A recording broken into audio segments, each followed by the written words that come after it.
Kiwi FM. The Radio Wammo Breakfast, now on .nz. Kiwi. 102.2 Auckland.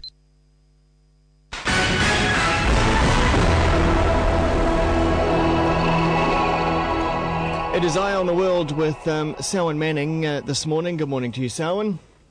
Yeah, good morning, Glenn. And today we're off to the Horn of Africa that has been hit by the worst drought in 60 years. Yeah, that's right. Apparently the cause of this is due to a very poor rainy season coupled with rising food prices, So one, it's out of people's control on both sides, but one is man-made, created kind of thing. Now, this has led to severe food shortages in particular in these countries, and they are Djibouti, Ethiopia, Kenya, Somalia, and Uganda, Glenn. Now, this is it's interesting to say 60 years, because I remember growing up and seeing images on our news, particularly back in the 80s, of starving children in Somalia. So the current situation worse than that?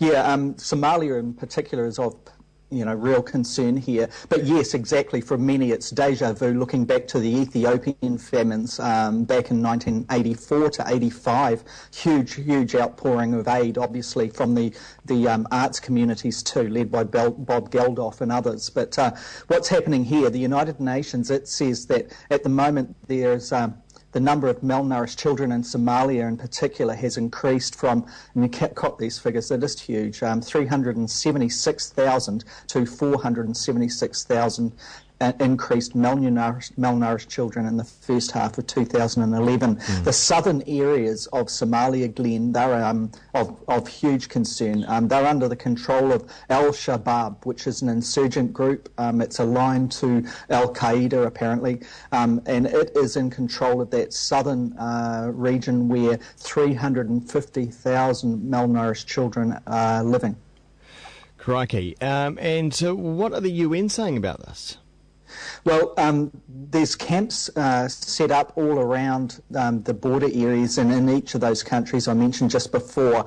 Now, the UN is saying that on Monday, 1,700 Somalis have, since Monday, well, they said on Monday that every day for the last month, for me to be clear here, 1,700 Somalis have been arriving at one of the camps in the southeast part of Ethiopia, while in a neighbouring Kenyan camp, around 1,400 people a day have been getting over that border into the Dadaab refugee camp. The refugee camps can't quite cope, and there's a very good clip here, Glenn, where UNHCR, that's the Human Rights and Refugee group, I should say, David Magolo, he is speaking to the BBC in this clip, Glenn.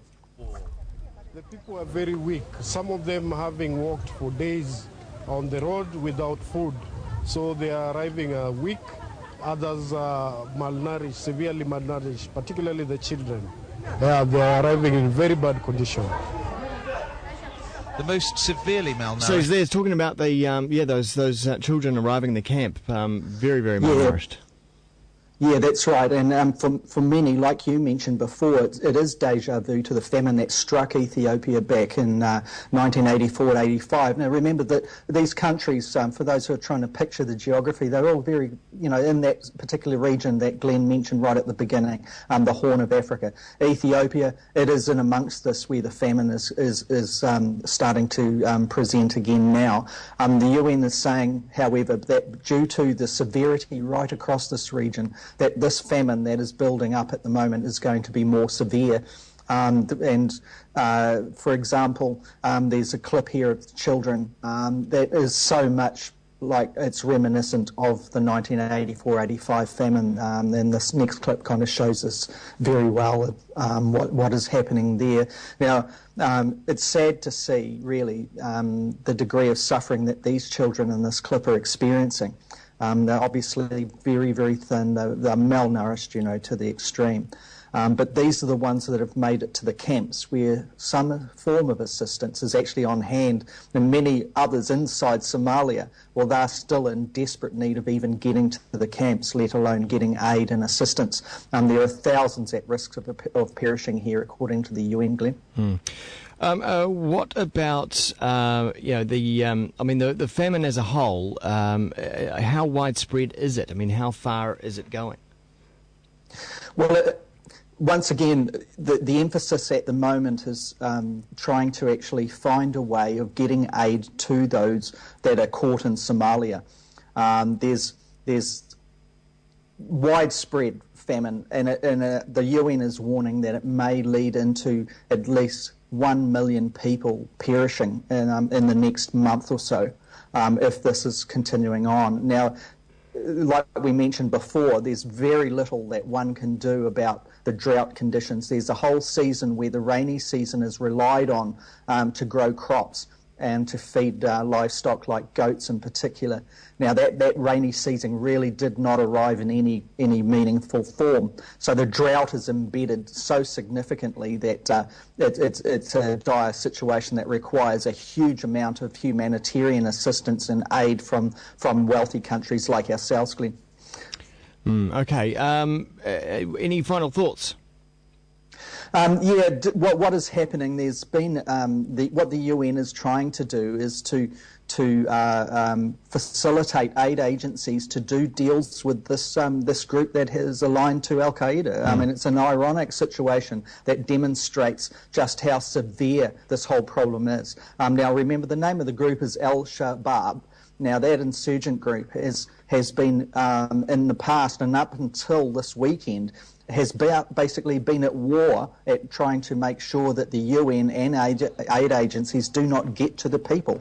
But the situation has changed there immediately after this situation really taking a turn for the worse in the last month. And even this group that has been holding the southern parts of Somalia to ransom in many respects is now opening up to allowing aid to come into the people in those areas that it controls.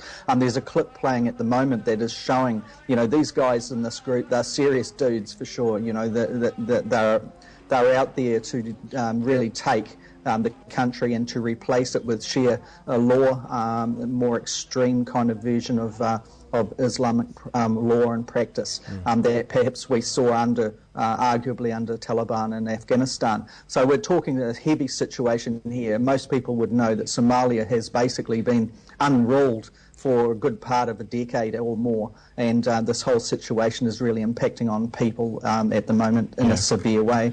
And so it's always a humanitarian situation caused not only by the shortage of food, but that shortage of food also caused by people and by conflict. Yeah, and just to wrap up, I guess, Glenn, the United Nations, it estimates 2.8 million Somalians alone need emergency aid now.